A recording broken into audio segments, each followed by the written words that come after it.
out of the room for just a minute. So there's two modules. One is for families, one is for educator professionals. Yes.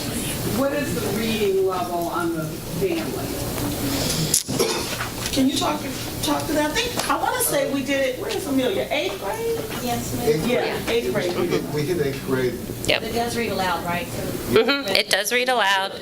It's 8th grade, and it's taken straight from the Lighting the Way manual. So that was our content that we built the course on, and they can follow along with the book as well. Here and then If for some reason we'd like to have you come to our district, or maybe try to pull some districts together, could we set up training for our teachers? we would, the team supporting choices is on board with that. Unfortunately, our contract with FDDC ends the end of July. So I am looking for resources to continue disseminating the information that we've developed. Would you please make sure we have your information so that I can, so I'm going to go out on a limb and say the answer is yes, but I am working on how to make that happen. I'm sorry, in the back and then you.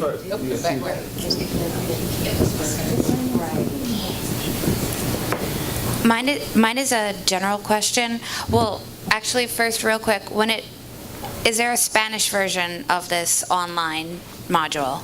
So the individuals and family track will have Spanish content. It will not have Spanish audio at this point, although if we get more funding, we are happy to add that in. So the individuals and family portion will have Spanish content. Cool. And then my general question was, I know that it's, my students basically, a lot of them would need guardianship, or in most areas. One of my students voted and she was really excited about that, but I know when it comes to making marriage or medical, a lot of life decisions that she will just do what people say. And so she does need a guardian or an advocate. You said that it's cheaper. How is it cheaper in that aspect? I'm so glad you asked that question. Because it was something that we talked about earlier, and we didn't get an opportunity. I need a mic. We didn't get an opportunity. I don't know why I need a mic, but we didn't get an opportunity to, I missed covering it. So the question, oh, you heard the question. She was on the mic. Let me see how to say this. She knows people that she believes need guardianship. All right, because they don't understand the issues involved in making these decisions, and they need someone else to make those decisions for them. So, let me tell you a little bit about my niece. 7 years ago, my husband and I became the principal caregivers of my niece. I had no background. I just saw her at Thanksgiving and Christmas. She is she has cerebral palsy.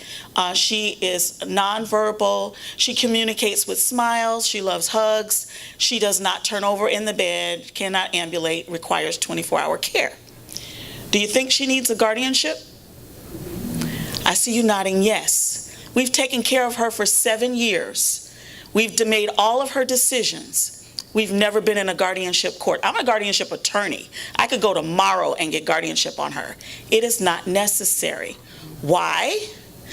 One, I use the medical proxy. It's in your materials. There's a guardian representative, a support coordinator who just left here. She went to an early Lighting the Way training, and she uses this all the time. Read the medical proxy information. So if you've got a trusted family member, they can make medical decisions using the medical proxy. Then my niece, unfortunately, doesn't have a whole lot of property. She's got her Social Security benefits. There's another of her aunts who is her Social Security representative payee. Those are the two things that she has in her life where, the medical proxy allows us to manage her APD benefits. It allows us to access her medical records, talk to her doctors, make informed medical consent decisions, handle all her medical care. The representative payee designation allows us to manage her finances. She has a bank account, we pay her bills. So those two things together we don't have to have guardianship for her to do. Now, so if you have someone who, and that's the bulk of the people we work with. Okay, so, but there's a little wrinkle in that I'm working on, Anna and I are working on.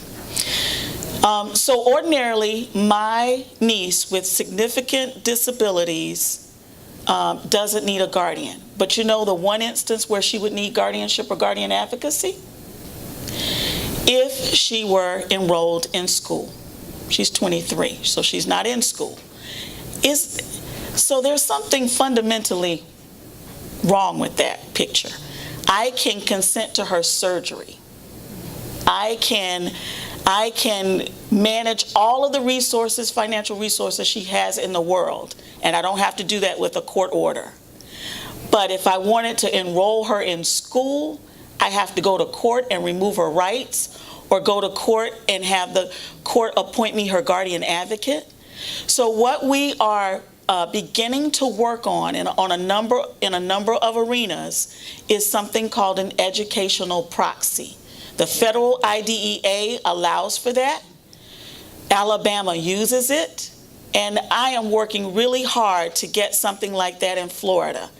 When we get something like that in Florida, people like my niece, people like the people you were waving saying that they needed guardianship, they won't need guardianship. They'll need trusted people to help them, but they won't have to have a judge oversee that process.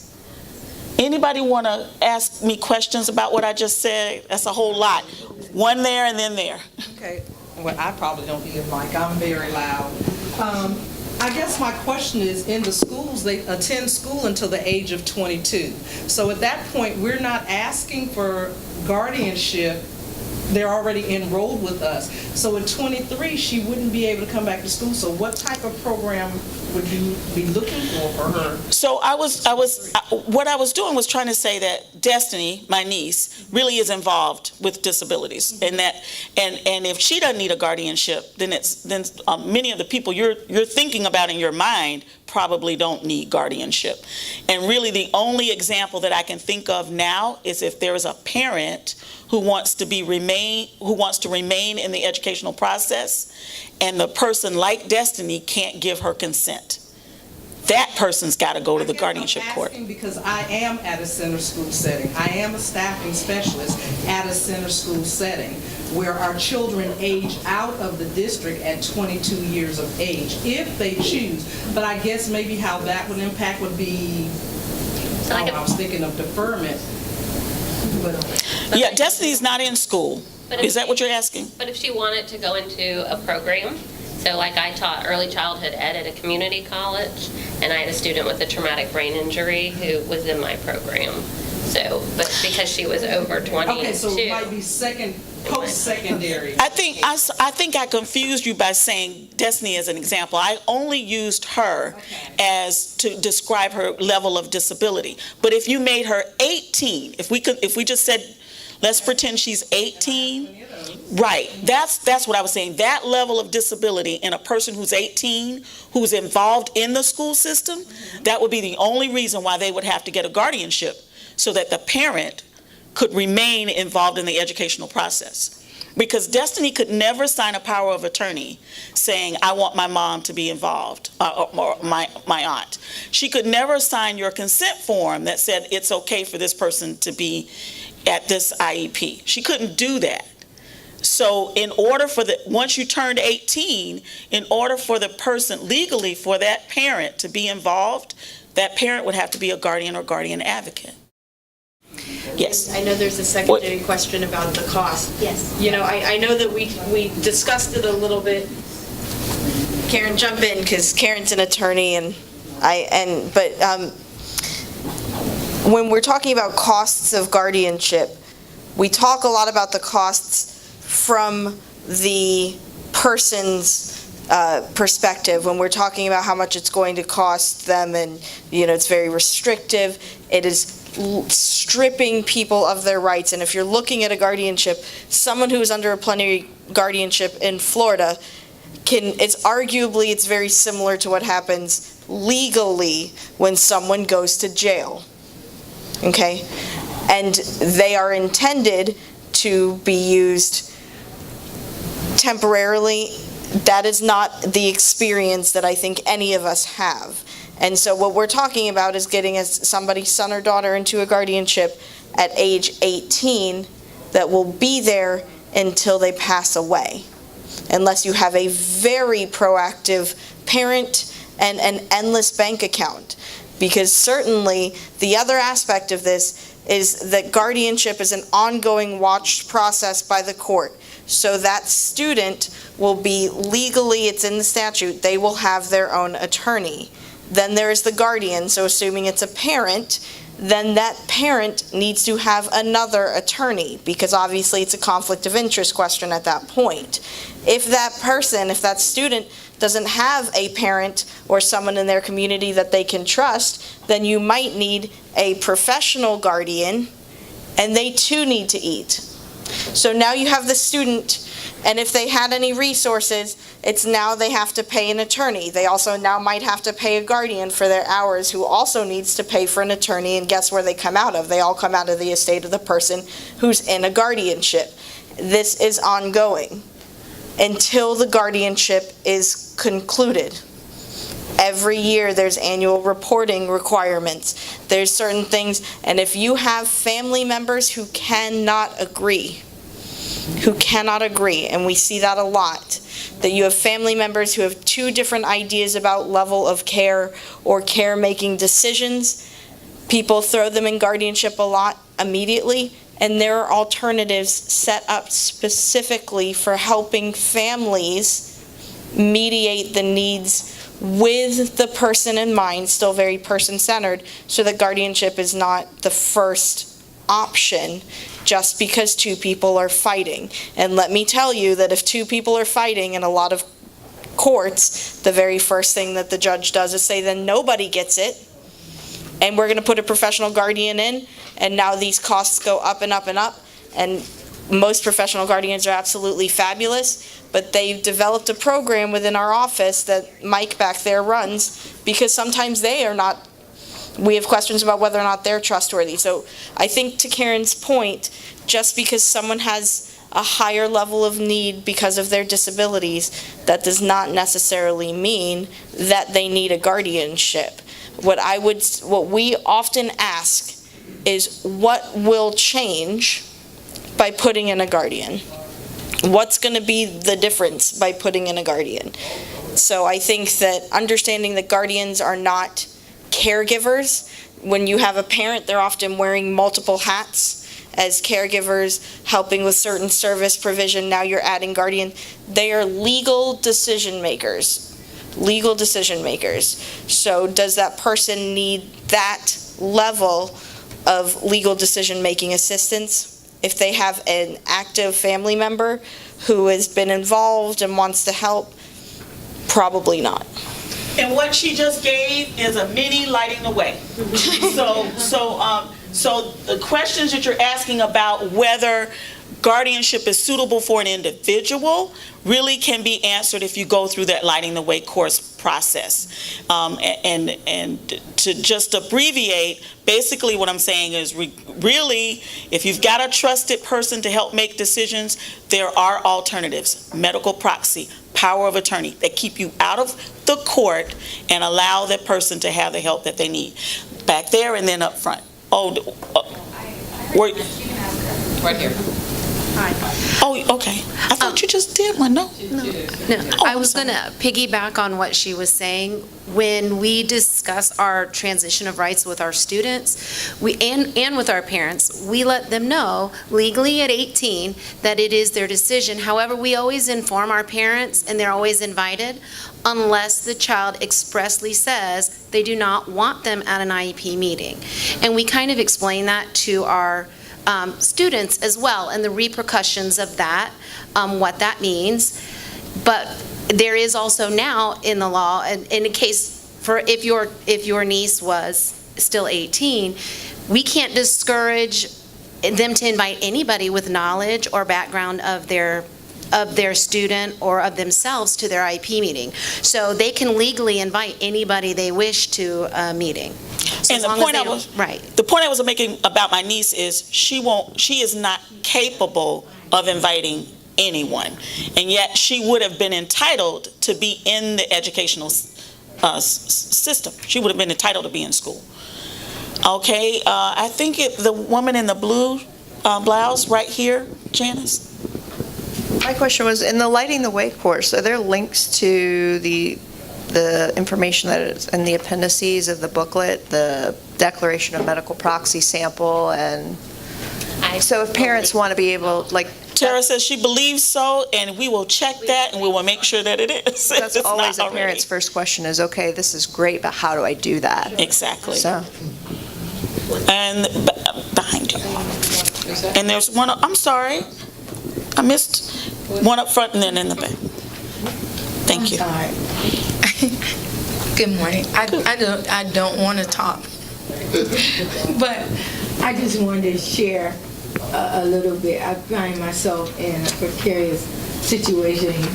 I'm a professional. I own and operate an adult life skill in transition program for 17 years. I'm the mother of Dre, who's 27, autistic, nonverbal. And just quickly, when Dre was growing up, nobody ever mentioned anything about guardianship. My professionalism, I started taking courses through APD and went around the world because I thought there was a cure for autism, which I found out that wasn't. And a doctor told me, if you don't take all this knowledge that you've gained and use it, then it's just a terrible waste. So I opened Dre's Pathway. And I would have never gotten guardianship for Dre. And actually, the clerks can tell you, I was in Orange County courthouse on my knees. It was just so emotional for me to take away any of his rights, even though he's nonverbal. He was raised just like Trey, his brother, who's 20 months younger. But I at that point, I felt it necessary. He's gorgeous as all get out, and he knows it. And the girls came sniffing around, and all I could see was somebody just, if I called the cops, if somebody took him away, and I called the cops, they would say, he's 21, he's 23. And so at 24, I just said, a girl came sniffing, and she said, he does get a check, doesn't he?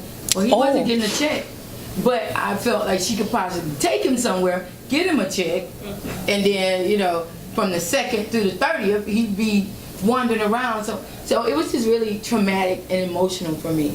However, in my program, I have 21 students who I don't recommend it for. It's not necessary, and the parents just want it for certain reasons. Because my hometown is a very, I'm Perry, Florida. You're in our neck of the woods. Twice I have taken Dre's Pathway there.